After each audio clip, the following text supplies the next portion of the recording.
Hello, how are you all? In this new video, I want to tell you about some news that has been spreading in the last few minutes, you could say, on all social media. Apparently, the musician XXXTentacion or XXXTentacion has been killed at his home in Miami. And it's still not very clear what happened. Under what circumstances did he die? There aren't many witnesses. There are some videos going around online of him dead. I'm not gonna show that because I think it's morbid to show that on a YouTube channel in a video, but it's not very hard to find them. What really caught my attention about this death itself is the parallel you can draw with the passing of Tupac or Notorious. B.I.G, two very iconic representatives of the hip-hop movement who died in very similar circumstances in the 90s, and both deaths were never solved. It was never really clear what happened to each of them.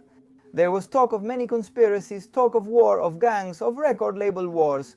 There were many people accused of these deaths, but in reality a culprit was never found. These are two cases that remained completely unsolved, and apparently this case, this death itself, seems to be very similar. Is the same pattern repeating?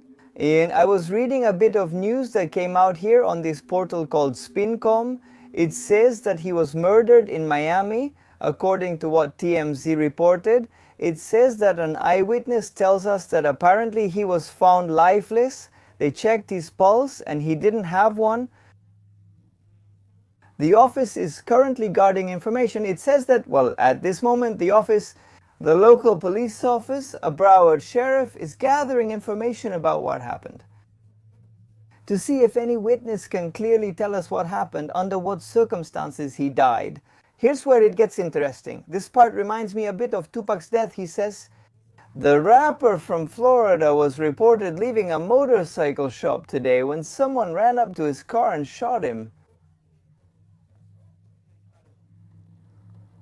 Currently, he was awaiting trial for domestic violence because he had charges for that for hitting his girlfriend while she was pregnant, and currently, well, tell us a little about all the trouble there was with his music on Spotify, which has been removed from the platform. For promoting hate, for promoting violence, he says that, well, Spotify had taken an anti-hate stance and had removed all his tracks. But beyond that, well, that's what's interesting, right? That he was leaving a place and someone unknown approached and shot him without saying a word. It wasn't an attempted robbery, right? There's still no mention of a mafia hit or anything similar. Some random person just goes and shoots him. Something that really reminds me of Tupac's death. I mean, you remember that, right? That happened. Let's look at this article, which is from FM, which says what I was telling you in this article, right?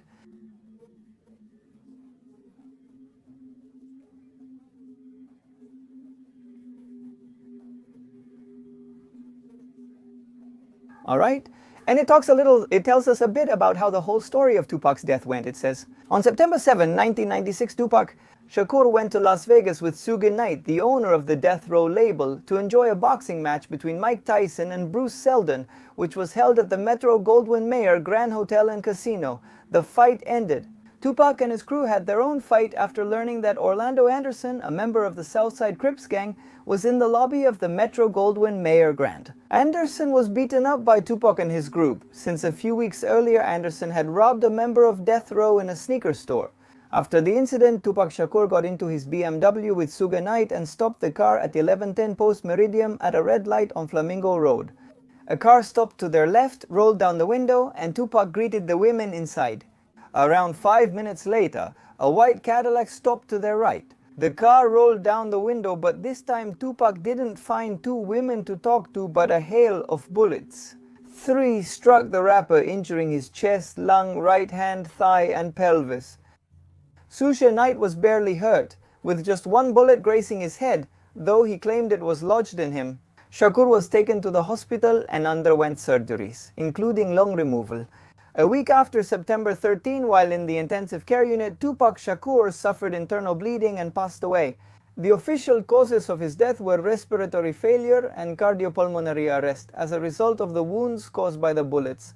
Tupac survived death once, but at 25 he wasn't as fortunate the second time. So, Tupac is in the car with a partner and suddenly someone rolls down the window and without saying a word shoots him. Those two events shock me. They connect me to this strange death that the rapper just suffered who had recently ventured into trap music. XXXTentacion. And speaking of this, it also adds to this strange event. Big Smalls, a famous enemy of Tupac himself, they were rivals at that time musically, and not just musically. Also, he says, however, Big Smalls would soon meet the same fate as his rival. On March 9, 1997, the rapper attended the Soul Train Music Awards held at the Peterson Automotive Museum in Los Angeles.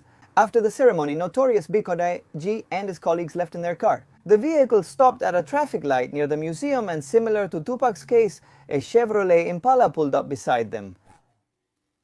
If you watched my story about the Zodiac Killer on this channel, you'll remember that the Zodiac Killer drove exactly the same car, the Chevrolet Impala, a very famous car it seems. Very popular with killers, the driver says, lowering the window. And the rapper's vehicle was hit by another hail of bullets, 4 of which ended up in Biggie's huge chest. He was quickly taken to the medical center. 15 minutes later, Notorious B.I.G, only 24, became another casualty of the United States East-West Coast feud. Only 6 months had passed since the murder of his rival. Until then, it just felt like a score-settling gang war between record labels.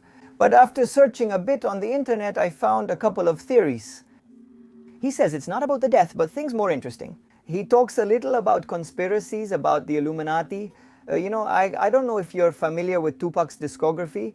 He talked a lot about the Illuminati in his music. He talked a lot about these topics. He says, Tupac was murdered in Las Vegas on September 13, 1996.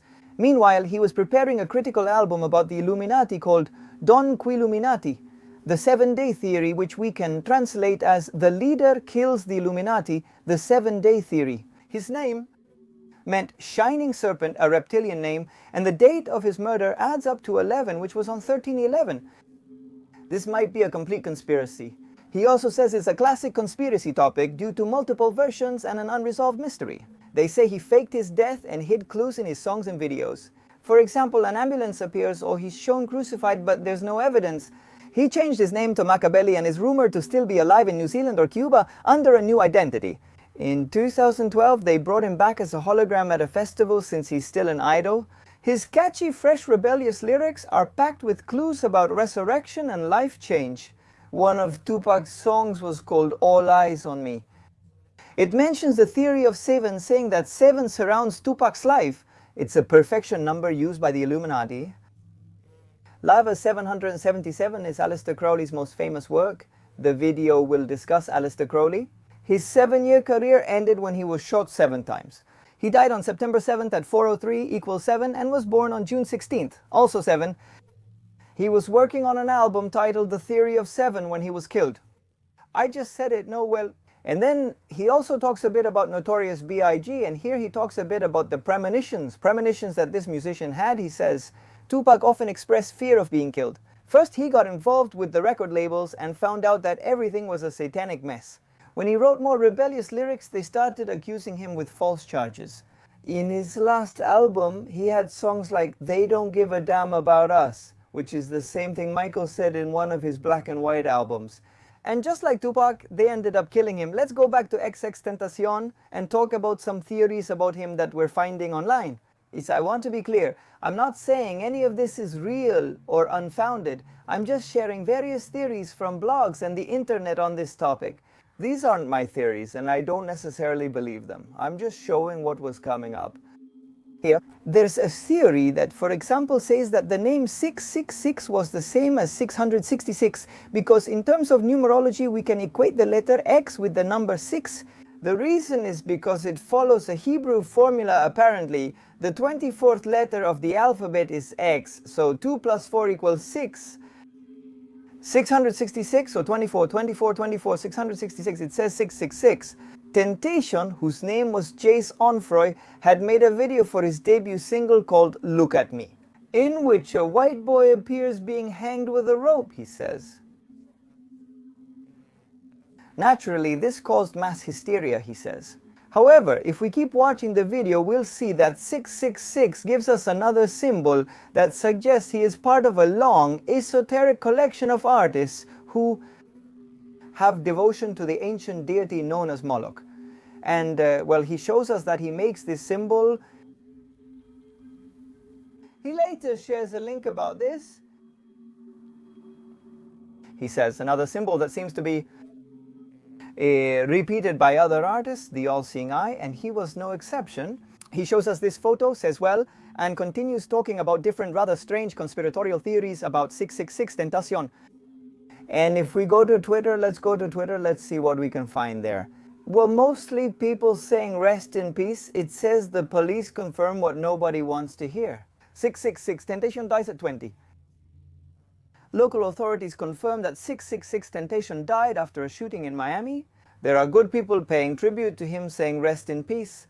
And there are also people complaining because let's remember he had a pretty troubled past. As I mentioned earlier, he was accused of domestic violence for hitting his pregnant ex-girlfriend.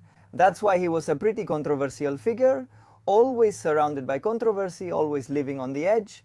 And it seems that this risky, adrenaline-filled life, you could say, led him to a very early death. He just passed away at 20 years old. It's sad that someone dies so young, regardless of who they are. But anyway, there are many theories, a lot of mystery about this case. It's still unknown who shot him. In this video, I drew a parallel between Tupac's death and Biggie's, which were exactly the same. The pattern repeats again of an unknown person coming and shooting him. It's very likely that no one will ever know who shot him. This case will never be solved since both cases went nowhere, and it joins this long list of musicians murdered in total mystery, and no one manages to solve it. However, we are going to try to follow this case closely. Let's see what actually happened. Maybe it can be solved. Maybe some clues will reveal who shot him. We'll see, we'll see. For now, I'm going to end this video here. I might make another video in the future if I gather new clues or new information about this topic. I ask you please, if you liked it, leave a like, subscribe, and stay tuned to this channel because there will be news about videos on this channel very soon. I'll be uploading some videos this week talking about this topic. My name is Magnus Mephisto, and that's all for today.